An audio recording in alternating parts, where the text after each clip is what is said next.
مسلم league نون کے قائد میاں نواز شریف کے سمدھی اور دست راست اسحاق ڈار کے نائب وزیر اعظم بنتے ہی ملک میں کئی طرح کی قیاس آرائیاں شروع ہو چکی ہیں، جبکہ حکمران جماعت اور مقتدرہ کے درمیان کشیدگی کے خواب دیکھنے والے مسلم لیگ نون کے مخالفین اس پیش رفت کو نواز شریف کی اسٹیبلشمنٹ سے محاذ رائے سے تعبیر کرتے دکھائی دیتے ہیں۔ دنیا نیوز کی ایک رپورٹ کے مطابق اسحاق ڈار کے نائب وزیر اعظم بننے سے قبل نہ صرف مسلم لیگ نون بلکہ اس کے حریفوں کی جانب سے بھی یہ تاثر دیا جا رہا تھا کہ انہیں پہلے اقتصادی رابطہ کمیٹی میں شامل کرنا اور پھر کسی وجہ سے نکالنا اور پھر مشترکہ مفادات کونسل کا حصہ بنانا ظاہر کرتا ہے کہ میاں نواز شریف کا گروپ پالیسی سازی میں اپنا حصہ رکھنا چاہتا ہے جو اسے نہیں مل رہا، اور وہ دو اہم وزارتوں یعنی وزارت خزانہ اور وزارت داخلہ مسلم لیگ نون سے باہر جانے پر رنجیدہ ہیں۔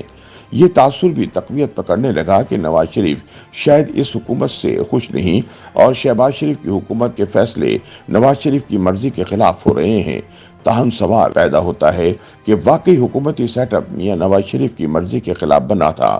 تاہم لیگی حلقوں کا ماننا ہے کہ میاں نواز شریف 8 فروری کے انتخابات میں گراؤنڈ کی اصل صورتحال سے اچھی طرح آگاہ تھے۔ الیکشن کے بعد انہوں نے اپنی مرضی سے شہباز شریف کو وزیر اعظم نامزد کیا۔ اگر نواز شریف نہ چاہتے تو شہباز شریف کسی صورت وزیر اعظم نہیں بن سکتے تھے۔ نون لیگ خصوصاً شریف خاندان کے لیے اصل خوشی تو مریم نواز کو وزیر اعلیٰ پنجاب بنانا ہے۔ میاں نواز شریف نے اقتدار اپنی خاندانی سیاست کو عملی طور پر اپنی اگلی نسل کو منتقل کرنا تھا۔ ایسے میں یہ کہنا قطعاً درست نہیں کہ 8 فروری کے بعد بننے والی حکومت میاں نواز شریف کی حکومت نہیں۔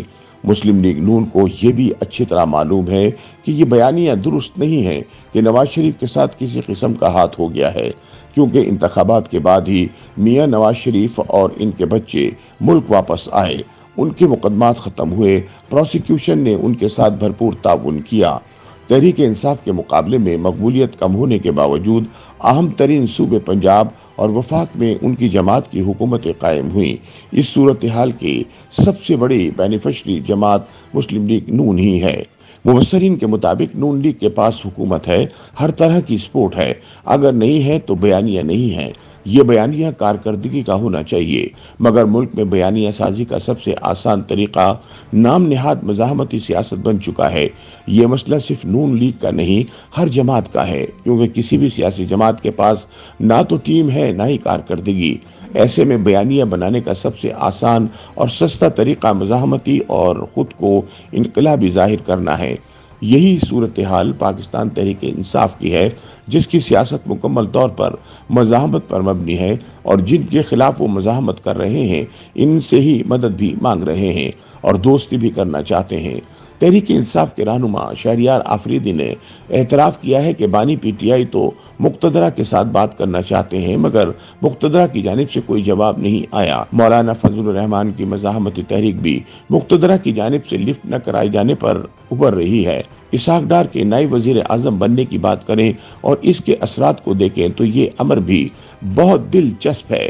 اسحاق ڈار کو نائب وزیر اعظم بنوا کر میاں نواز شریف گروپ نے دراصل حکومت کی مکمل طور پر آنرشپ لے لی ہے۔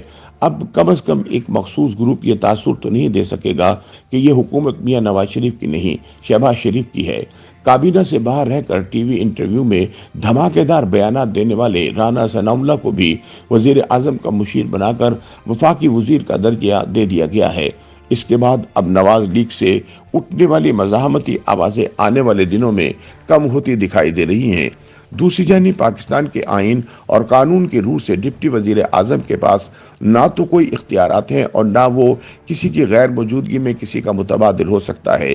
یہ عہدہ کسی کا سیاسی وزن بڑھانے اور اعتماد بڑھانے کے لیے تو ہو سکتا ہے، مگر اس کی انتظامی طاقت کچھ بھی نہیں۔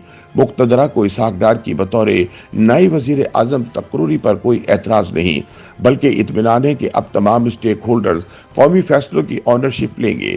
اسحاق ڈار کے ڈپٹی وزیر اعظم بننے سے البتہ یہ تاثر زائل ہو گیا کہ نواز شریف اور میاں شہباز شریف کی پالیسیوں میں اختلاف ہیں۔ نون لیگ کو حکومت ایسی صورت میں ملی ہے جس میں اس کے پاس ماضی جیسے بلنڈر کرنے کا مارجن بہت کم ہے۔ مسلم لیگ نون نے ہمیشہ اس وقت اپنے لیے مشکلات پیدا کی جب اس کے پاس 2/3 یا بھاری سادہ اکثریت والی حکومت رہی۔